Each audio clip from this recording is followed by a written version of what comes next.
my nigga, what's up? Nigga wanna get drunk, nigga wanna get bucked, nigga really wanna get fucked up. Pump, put him in the trunk. Now watch him fall down to the pavement. Yeah.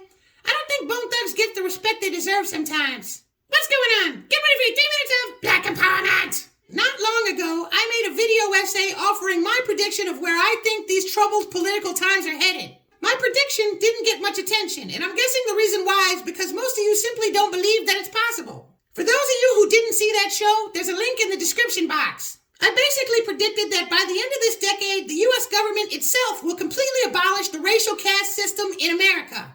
Not only will they do that, they'll also end all anti-black policy and put forth a federal reparations package and enforce all of it. If you want to know how I came to that conclusion, you'll have to watch that video essay. Today, what I want to do may seem even more weird to some of you, but it's necessary. What I want to do is I want to revive your belief in America. I know to a lot of you that sounds crazy and maybe even suspect, but you gotta remember, this is a nation that we built. Our ancestors fought and died for the ideals that this country is supposed to be based off of. Although white supremacy has worked to stop us every step of the way, we have to remember that this country has shocked the world plenty times, and it will shock the world again. On December 23rd, 1783, George Washington willingly surrendered the power of the army back to the government. Today that has zero meaning to the average person, but back in that time, it blew the world sideways. Put aside the fact that Washington was a white supremacist for a moment and think about that. King George III of England heard that Washington was going to resign and said this, quote, "If he does that, he will be the greatest man in the world," unquote. No country had ever done that before. In Martin Luther King's autobiography, he dedicated a couple chapters to the bus boycott.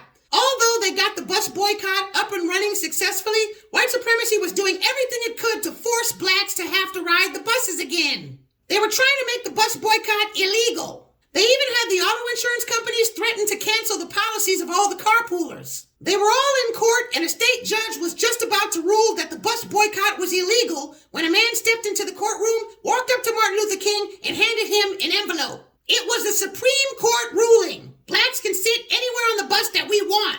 All the evil white supremacists had to pack up and go home.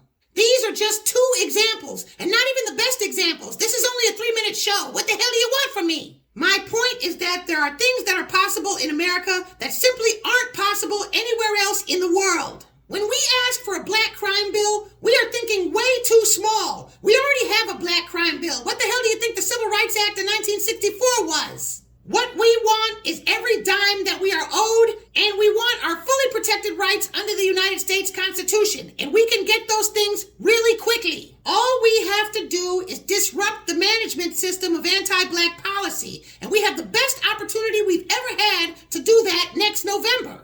Our job is not hard. All we have to do is make sure that Joe Biden isn't reelected. It's that simple. Yeah, brah, but not voting for Joe Biden is a vote for Trump. And Trump, man, he worse, man.